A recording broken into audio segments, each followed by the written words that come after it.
গৌরাঙ্গের দুটি পদ, যার ধন সম্পদ, সে জানে ভকতি রসসার। গৌরাঙ্গ মধুর লীলা, যার কর্ণে প্রবেশিলা, হৃদয় নির্মল ভেল তার। যে গৌরাঙ্গের নাম লয়, তার হয় প্রেমোদয়, তারে মুই যাই বলিহারি। গৌরাঙ্গ গুণেতে ঝুরে, নিত্যলীলা তারে স্ফুরে, সেজন ভকতি অধিকারী। গৌরাঙ্গের সঙ্গীগণে নিত্য সিদ্ধ করি মানে, সে যায় ব্রজেন্দ্র সুত পাশ। শ্রী গৌর মণ্ডল ভূমি, যে বা জানে চিন্তামণি, তার হয় ব্রজভূমে বাস। গৌর প্রেম রসার নবে, সে তরঙ্গে যে বা ডুবে, সে রাধা মাধব অন্তরঙ্গ। গৃহে বা বনেতে থাকে, হা গৌরাঙ্গ বলে ডাকে, নরোত্তম মাগে তার সঙ্গ। ভক্তগণ, আজ আস্বাদন করব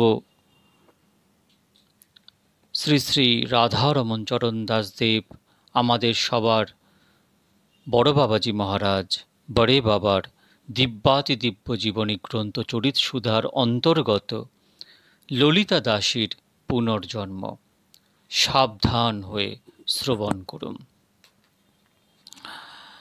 বাবাজি মহাশয় পুরী অবস্থানকালে ঝাঁচপিঠা মঠে ৩০-৩৫ মূর্তি সর্বদাই এনার সঙ্গে থাকেন।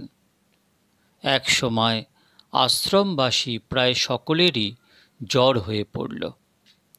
দয়ালদাস বাবাজি, কুঞ্জদাস বাবাজি প্রভৃতি ৩-৪ জন অপেক্ষাকৃত কিঞ্চিৎ সুস্থ আছেন। ওনাদের দ্বারাই ভগবৎ সেবা এবং রোগীদের শুশ্রূষা কোনো প্রকারে চলছে। বাবাজি মহাশয়ের শরীরও অসুস্থ, তবে সকলের অপেক্ষা ললিতা দাসীর অবস্থাই খুব শোচনীয়। ক্রমে ৮-১০ দিনের মধ্যে অনেকেই কিঞ্চিৎ সুস্থ হলেন, কিন্তু ললিতা দাসীর অবস্থা দিন দিনই খারাপ হতে লাগল। উত্থান শক্তিরহিত এই ললিতা দাসী হচ্ছে আমাদের সকলের সখীমা। কেউ উঠিয়ে বসালে অমনি দাঁতে দাঁত লেগে ফিট হয়ে যাচ্ছে। ওকে ঝাঁচপিটা মঠের পশ্চাৎবর্তী দোতলা ঘরের নিচের তলায় রাখা হলো। এদিকে রোগের উৎপীড়ন, তার উপর আবার প্রায় সর্বদাই ওনার মনে হা হুতাশ ভাব। কারণ ওর সেবাগত প্রাণ, একে তো সেবা হতে বঞ্চিত, তাতে আবার বাবাজি মহাশয়ের শরীর তত সুস্থ নয়, ইত্যাদি নানা কারণে ললিতা দাসী সর্বদাত্তরে দুঃখিত চিত্তে রোদন করতে লাগলেন। মধুদাদা সর্বদার ওর নিকটে থেকে নাম শোনান এবং নানারূপ আশ্বাস বাক্যে ওর চিত্ত স্থির করতে চেষ্টা করেন। ক্রমেই তাঁর অবস্থা শোচনীয় দেখে একদিন কয়েকজন বাবাজি মহাশয়কে গিয়ে বললেন, দেখুন, ললিতা দিদির যেরূপ অবস্থা দেখছি, তাতে আমাদের বিশ্বাস এ যাত্রা কিছুতেই রক্ষা পাবে না। আপনি একটা যা হয় উপায় করে কিছু করুন। বাবাজি মহাশয় একটু মৃদু হেসে বললেন, দেখো, যাদের সেবাগত প্রাণ, তারা সেই সেবা হতে বঞ্চিত হলে প্রাণে বড়ই আঘাত পায়। সুতরাং সেই অবস্থায় তাদের বেঁচে থাকা অপেক্ষা মরে যাওয়াই সুখকর। আমার মতে তোমরা সকলে তাকে আশীর্বাদ করো, যাতে ওর এই কষ্টের জীবন পরিত্যাগ হয়ে যায়। কেউ বা এই কথা শুনে বললেন, সত্যই বটে, যেরূপ কষ্ট ভোগ করছে তাতে জীবন যাওয়াই ভালো। কারণ সর্বদাই ওর প্রাণে হা হুতাশ এবং চোখে জল। আর যাকে দেখছে তাকেই অনুরোধ করে বলছে, তোমরা সকলে বড় বাবাজি মহাশয়ের যত্ন করো, তার শরীর যাতে সুস্থ হয় সেই চেষ্টা করো, একটু সকালে যাতে তার 2টি পথ্যের জোগাড় হয় সেই ব্যবস্থা করো।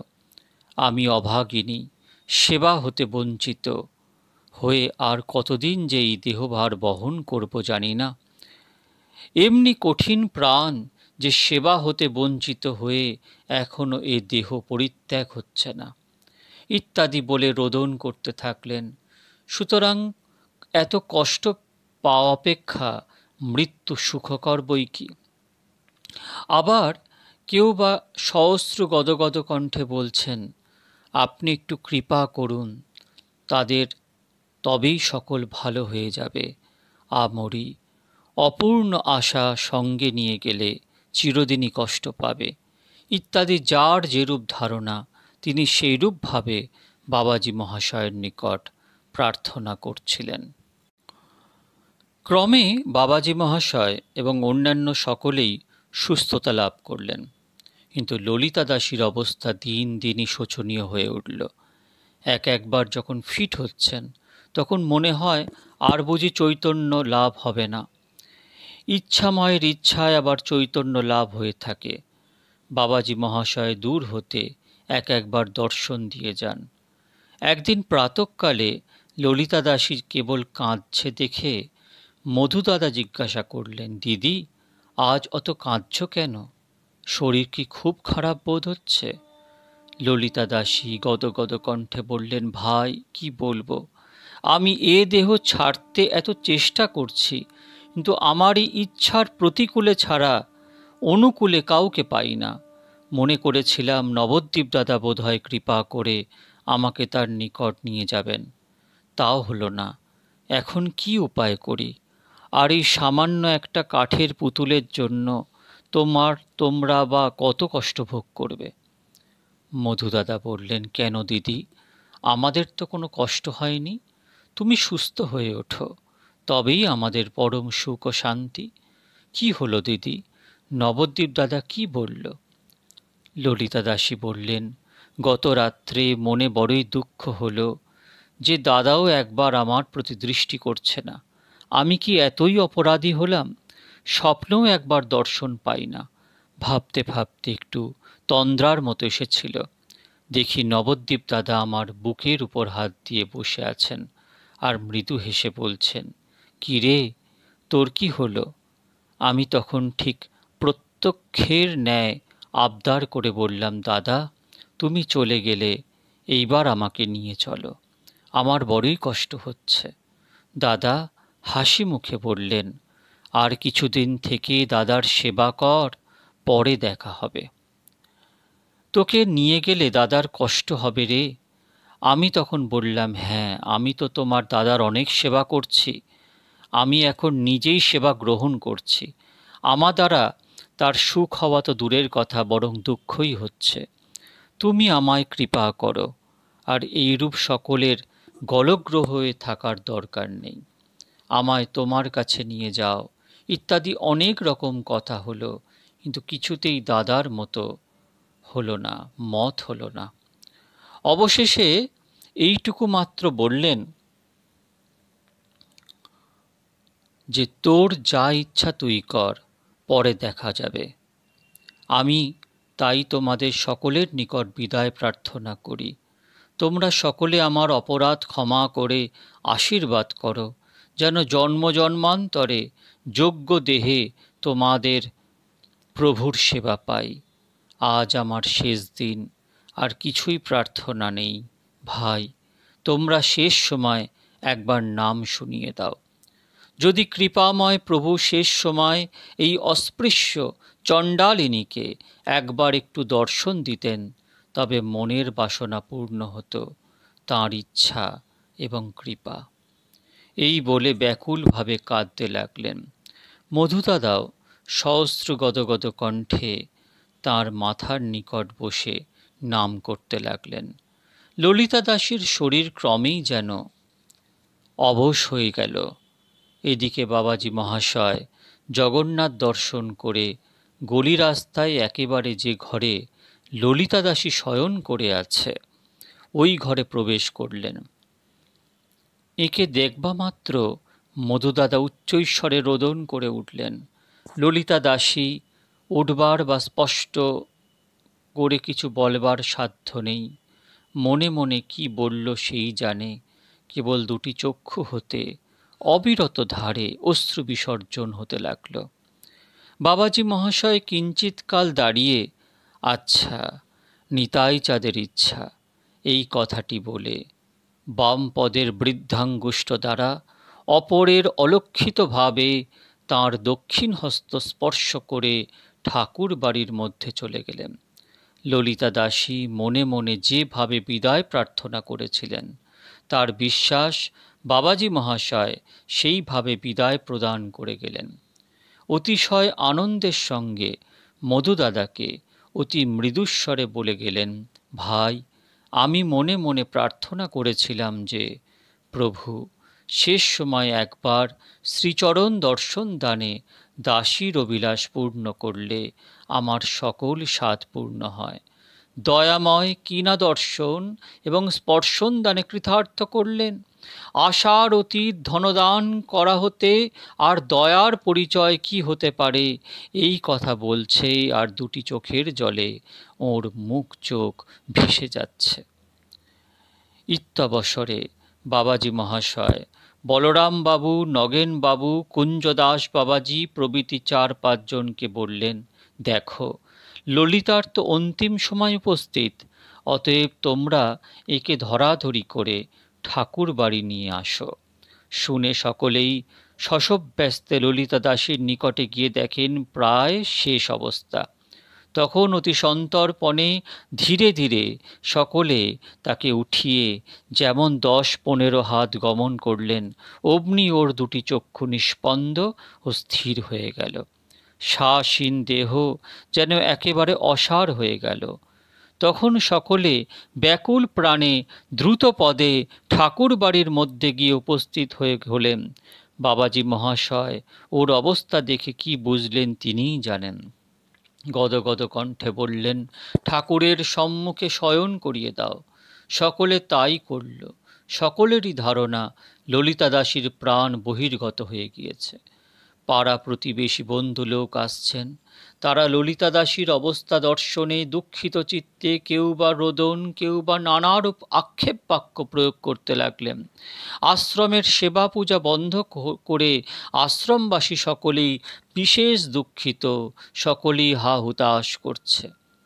কয়েকদিন হলো বাবাজি মহাশয়ের বড় গুরু ভাই শ্রীযুক্ত মাধব দাস বাবাজি মহাশয় শ্রীধাম পুরী আগমন করেছেন।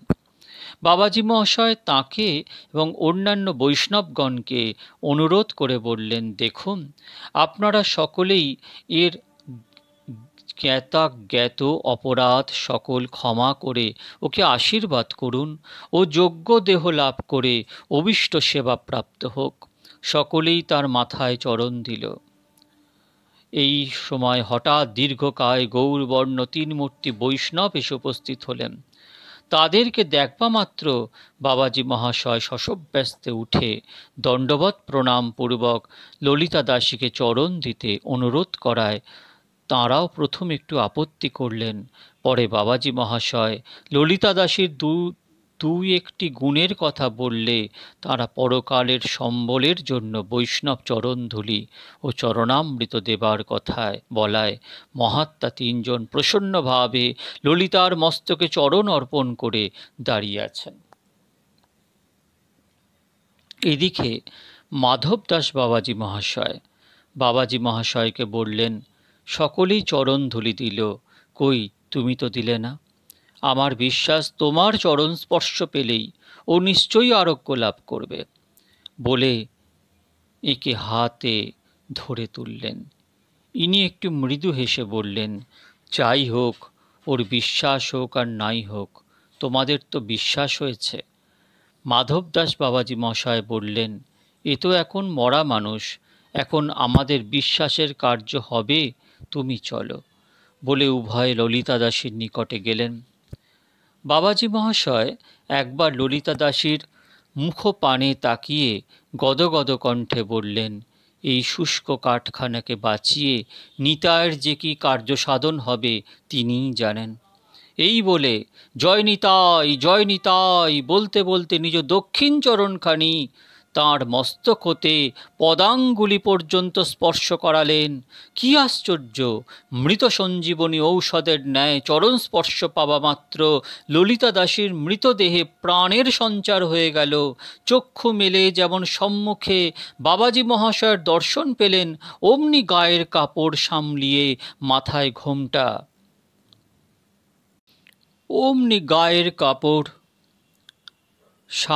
মাথায় ঘোমটা দিয়ে উঠে বসলেন। তখন বাবাজি মহাশয় বললেন, তোমার ভাগ্যের সীমা নেই। বৃন্দাবনবাসী মহাত্মাদিগের শ্রীচরণ স্পর্শন পেলে বেশ ভক্তিপূর্বক এদের চরণে দণ্ডবৎ প্রণাম করো। এদের কৃপায় এ যাত্রা পুনর্জীবন লাভ করলে যেন আজীবন মনে থাকে যে বৈষ্ণবদের কৃপায় এ জীবন লাভ করলে। যতদিন বৈষ্ণবে প্রীতি রাখতে পারবে ততদিন কোনো ভয় নেই। এমনকি ঘোর বিপদে পড়লেও করুণাময় বৈষ্ণব গোসাই উদ্ধার করবেন। শুনে ললিতা দাসী বললেন, কাঁদতে কাঁদতে বললেন, আগন্তুক বৈষ্ণব তিন মূর্তির চরণে এবং অন্যান্য সমস্ত বৈষ্ণবগণকে দণ্ডবৎ প্রণাম করলেন। আগন্তুক বৈষ্ণব তিন মূর্তি বিস্মিতভাবে একবার বাবাজি মহাশয়ের দিকে দৃষ্টিপাত করলেন, আর একবার ললিতা দাসীর সৌভাগ্যের প্রশংসা করলেন। কিছুক্ষণ পরে তাঁরা যথাস্থানে প্রস্থান করলেন। এদিকে বাবাজি মহাশয় ললিতা দাসীকে বললেন, দেখো, ঠাকুরের নিকট তোমার অপরাধ হয়েছে। তারা কৃপাময়, কৃপা করে যখন এই যাত্রা রক্ষা করলেন, অতএব তাঁদের চরণে ক্ষমা প্রার্থনা করো, আর ভবিষ্যতে যাতে এরূপ কার্য করা না হয় সেরূপ শক্তি প্রার্থনা করো। ললিতা দাসী বললেন, আজ্ঞে, আমি জ্ঞাতস্বরূপে এমন কি অপরাধ করেছি আমার স্মরণ হচ্ছে না, আপনি বলে দিন। বড় বাবাজি বললেন, আমি আর কি বলবো, প্রধান অপরাধ যে ঠাকুরের নিয়মিত ভোগ ছাড়া আমাদেরকে উপলক্ষ করে যে সমস্ত ভোগের সামগ্রী প্রস্তুত হয়, তুমি ওই সমস্ত ঠাকুরকে না দিয়ে অপ্রসাদী আমাদেরকে দিয়ে থাকো। ললিতা বললেন, তাহলে সেটা তো ঠাকুরের নিকট অপরাধ হলো না, সেটা আপনার নিকট হলো। বাবাজি মশাই বললেন, তা নয়, ঠাকুরের নিকটই অপরাধ হলো। কারণ এই সংসারটি ঠাকুরের। ঠাকুরকে উপলক্ষ করে যে কিছু দ্রব্য আসে সেসব তাকে অর্পণ না করলে চুরি করা হয়। সুতরাং চুরিজনিত যে অপরাধ তাকে খণ্ডন করবে। ললিতা দাসী বললেন, আচ্ছা, যাকে উপলক্ষ করে যে দ্রব্য আসে তাকে সে দ্রব্য দিলে তো আর চুরিজনিত অপরাধ অথবা দোষের কারণ নেই। বড় বাবাজি বললেন, আছে বই কি। ভগবৎ সংসারবাসী যে কোনো ব্যক্তিকে লক্ষ্য করে আসলেই তা ভগবানের আনিত এবং অধিকৃত বলে জানতে হবে। ললিতা বললেন, আমার মনে কয়েকটি সন্দেহের উদয় হয়েছে। আচ্ছা, গীতা কিংবা অন্যান্য শাস্ত্রে গুরুতত্ত্ব যা দেখা যায় তাতে বোঝা যায় যে গুরু কৃষ্ণ এক বস্তু। এমনকি গুরু গীতায় বলেছেন, ন গুরুর অধিকং তত্ত্বং ন গুরু অধিকং তপ ইত্যাদি। গুরু সেবায় যদি সর্বোপরি হলো, তবে গুরুকে অপ্রসাদী দিতে আপত্তি কি? সর্বাগ্রে যখন গুরুর পূজা, প্রণাম, বন্দনা আদির ব্যবস্থা রয়েছে, তখন আমার মনে অপ্রসাদী দেওয়াই তো উচিত, বরং প্রসাদী দিলেই তো অপরাধ হয়। বড় বাবাজি বললেন, এই কথাটি বড় কথা। উপাসনার মধ্যে যত কিছু গোলমাল, যত কিছু মতদ্বৈধ, যত ভিন্ন ভিন্ন মতে, ভিন্ন ভিন্ন পথে, ধর্মজগতে সম্প্রদায় বিভেদ হচ্ছে আর হয়ে চলেছে, তার মূলে একমাত্র গুরুতত্ত্ব। ঠিকভাবে গুরুতত্ত্বটি হৃদয়ঙ্গম করতে পারলে আর কোনো সন্দেহই উপস্থিত হতে পারে না। তত্ত্ব এবং লীলা দুটি বস্তু। তত্ত্ব তো গুরু কৃষ্ণ এক হলেও লীলাগত পার্থক্য আছে। যেমন আত্মা বৈ জায়তে পুত্র, নিজ স্ত্রী গর্ভে জন্মগ্রহণ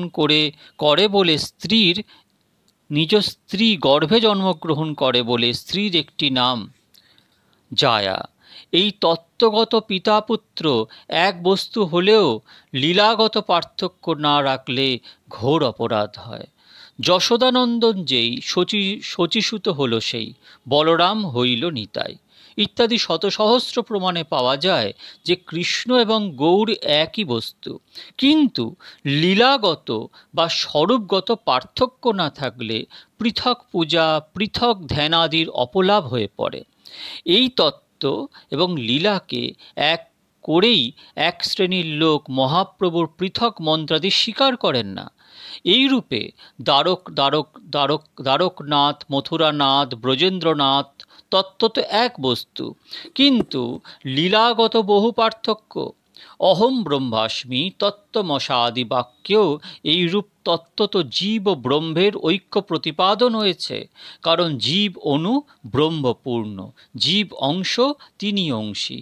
যদ্যপি তুমি লীলাগত পার্থক্য নেই মানতে চাও, তবে তো কৃষ্ণ সেবা করলেই গুরু সেবা করা হলো, কৃষ্ণকে ভোগ দিলেই গুরুর ভোগ হলো, আবার পৃথকভাবে গুরু সেবার প্রয়োজন কি?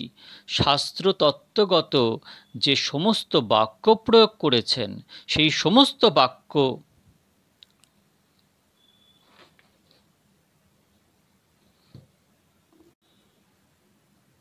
শাস্ত্র তত্ত্বগত যে সমস্ত বাক্য প্রয়োগ করেছেন, সেই সমস্ত বাক্য লীলাগত ধরার দরুনই এই সমস্ত মত বিভ্রাট ঘটেছে।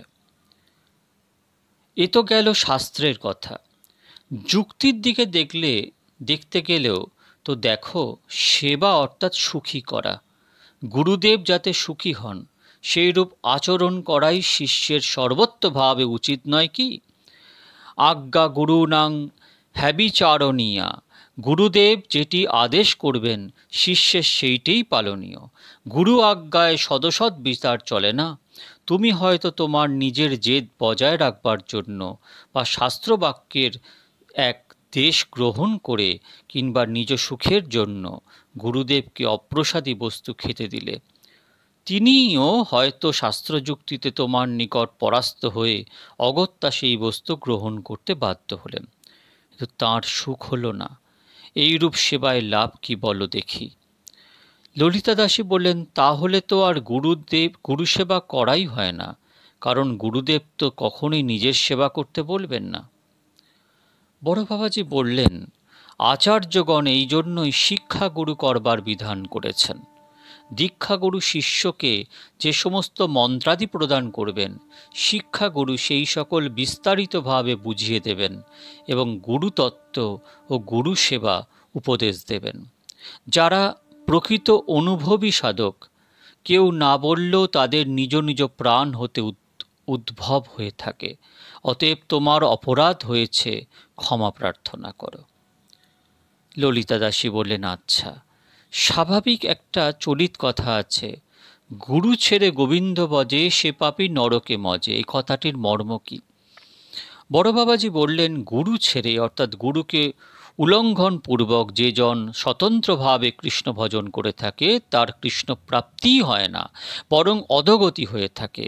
গুরু আনুগত্য না হলে কোনো কার্য সফল হতে পারে না। ললিতা দাসী তখন কৃতাঞ্জলি পুটে গললোকনিকৃত বাসে গদগদ কণ্ঠে বলতে লাগলেন, প্রভু, আমি জানি না যে কার নিকট কোনভাবে কি অপরাধ হয়েছে। যাই হোক, সকলের নিকট আমার প্রার্থনা, আমার দ্বারা যেন কারোর কোনো অপ্রীতিকর কার্য না হয়। সকলেই আমাকে এই ভিক্ষা দিন। অজ্ঞাতসারে যদি কখনো কিছু অপরাধ করে ফেলি তাহলে ক্ষমা করুন বলে সাষ্টাঙ্গে শ্রী শ্রী রাধাকান্ত দেবের সম্মুখে প্রণাম করলেন। বাবাজি মহাশয় একজনকে বললেন, ঠাকুরের চরণামৃত এবং বৈষ্ণবের চরণামৃত তাকে খাইয়ে দাও। সে ব্যক্তি তাই করলেন। নগেনবাবু জিজ্ঞাসা করলেন, আজ্ঞে দিদির কি পথ্য হবে? বড় বাবাজি বললেন, প্রসাদ চরণামৃত ছাড়া আবার কি পথ্য হবে? ললিতা দাসীর অসুস্থ অবস্থায় নগেনবাবু নিজ বাটি হতে এর পথ্যাপথ্যের ব্যবস্থা করছিলেন। আজও তিনি সেইভাবেই বাবাজি মহাশয়কে জিজ্ঞাসা করলেন, আজ্ঞে এ মঠের ভোগ হতে তো অত্যন্ত বেলা হবে, আমি যেরূপ করে আনলাম সেরূপ করে আনলে ভালো হয় নাকি? বড় বাবাজি বললেন, যেরূপ করলেই স্বতন্ত্রতা হবে। নিজ ইষ্টদেব খাবেন বেলায়, আর নিজে সকালে দুটি খেয়ে সুস্থ হয়ে কি ধর্ম বা যুক্তিসঙ্গত কার্য হবে? অতএব তোমরা কোনো ভাবনা করো না, যদি প্রভুর রাখবার ইচ্ছা হয় এদের সুস্থ থাকবে। নগেনবাবু বললেন, আজ্ঞে, স্বাভাবিক অবস্থায় তো কেউ কিছু বলে না, তবে অত্যন্ত দুর্বল বলেই ভয় হয়। বড় বাবাজি বললেন, ভয় কি? প্রভুর অধরামৃত চরণামৃত পেতে পেতে পেতেই শক্তি লাভ হবে। নগেনবাবু বললেন, আজ্ঞে, আমার তো তবে আর কি বলবো। অগত্যা সকলে কিছু জল খাবার ব্যবস্থা করলে কোনো দোষ নয়। বড় বাবাজি বললেন, আচ্ছা, তোমাদের বিশেষ ইচ্ছা হয়তো 2-1 দিন করতে পারো, কিন্তু ঠাকুরের ভোগ হওয়া চাই। নগেনবাবু তাদের স্বীকৃত হওয়া তাদের পরদিবস নানারূপ ফল সংগ্রহপূর্বক মঙ্গল আরতির সময় ভোগ দিয়ে বাবাজি মহাশয়ের নিকট গেলেন। বাবাজি মহাশয় প্রথম দিবস কিঞ্চিত গ্রহণ করে ললিতা দাসীকে দিতে বললেন। দ্বিতীয় দিন যেমন বাবাজি মহাশয় সম্মুখে নিয়ে গেলেন, অমনি ইনি থালাখানায় একটু জিহ্বা স্পর্শ করে দিলেন। তৃতীয় দিবসে একেবারেই নিষেধ করলেন, সুতরাং ললিতা দাসীরও খাওয়া হলো না। ললিতা দাসী কাতর কণ্ঠে নগেনবাবুকে বললেন, দেখো ভাই, এইভাবে খাওয়াটা বড় বাবাজি মহাশয়ের অভিমত নয়, অতএব তোমরা আর এরূপ বৃথা চেষ্টা করো না। যদি রাখবার মনে হয় তবে অমনি সুস্থ হবে। আমি একমাত্র প্রসাদ চরণামৃত ছাড়া আর কিছুই গ্রহণ করব না। এদিকে বাবাজি মহাশয় একজন দ্বারা ললিতা দাসীকে ডেকে পাঠালেন। ললিতা দাসী অতি ধীরে ধীরে এসে প্রণাম করবা মাত্র আদেশ করলেন, দেখো, তাড়াতাড়ি স্নান করে ঠাকুরের তরকারি অমনিয়া করো গিয়া। ললিতা দাসীও আদেশ অনুরূপ কার্য করতে লাগলেন। ইচ্ছাময়ের ইচ্ছা, কুঞ্জ দাদা ঠাকুরের রান্না করছেন, তার শরীর কিছু অসুস্থ। বাবাজি মহাশয় ললিতা দাসীকে রান্না করতে আদেশ করলেন। সকলে শুনে অবাক। যে লোক অতি ধীরে ধীরে কষ্টের সঙ্গে চলাচল করে, সে আজ 50-60 জনের উপযোগী রান্না করতে আদিষ্ট। কেউ বা মনের কথা গোপন করতে না পেরে বাবাজি মহাশয়কে বললেন, আজ্ঞে, ও যে মরা মানুষ, ও কিরূপে রান্না করবে? বড় বাবাজি বললেন, দেখো, শক্তি গাছের ফল নয় যে কেউ এনে দেবে, বা বৃষ্টির জল নয় যে আকাশ হতে পতিত হবে। সেবা না করলে শক্তি আসবে কোথা থেকে? সেবা কার্যে প্রবৃত্ত হলে যার সেবা তিনি ক্রমে শক্তি সঞ্চার করে দেবেন। বাস্তবিক তাই হলো। ললিতা দাসী অক্লান্তভাবে রান্না করলেন। বাবাজি মহাশয়ের মনে কি খেয়াল উদয় হলো, পরের দিন রাত্রে সেই জগন্নাথ দেবের ভোগ দিয়ে বৈষ্ণব সেবার জোগাড় করলেন। 1 মণ দুগ্ধের সুজির পায়েস, অন্যান্য অনেক রকম বস্তু প্রস্তুত করবার ভার একমাত্র ললিতা দাসীর ওপর পড়ল। এর ইচ্ছায় সমস্ত নির্বাহ হয়ে গেল। বৈষ্ণবগণ উপস্থিত হলে বাবাজি মহাশয় ললিতা দাসীকেই পরিবেশন করতে আজ্ঞা করলেন। ললিতা দাসীও বাবাজি মহাশয়ের আজ্ঞা শিরে ধারণ পূর্বক এর চরণে প্রণাম করে পরিবেশন করতে আরম্ভ করলেন। সকলে দেখে অবাক, ঠিক যেন একটা কাঠের পুতুল সুতা দ্বারা কেউ নাচিয়ে যাচ্ছে। প্রায় 250 মূর্তি বৈষ্ণব ও দুঃখী কাঙালি মহাপ্রসাদ গ্রহণ করলেন। ললিতা দাসী অক্লান্তভাবে সকলকে পরিবেশন করলেন। সকলেই এই অলৌকিক ব্যাপার দর্শনে বাবাজি মহাশয়ের কৃপা শক্তির জয় দিতে লাগলেন।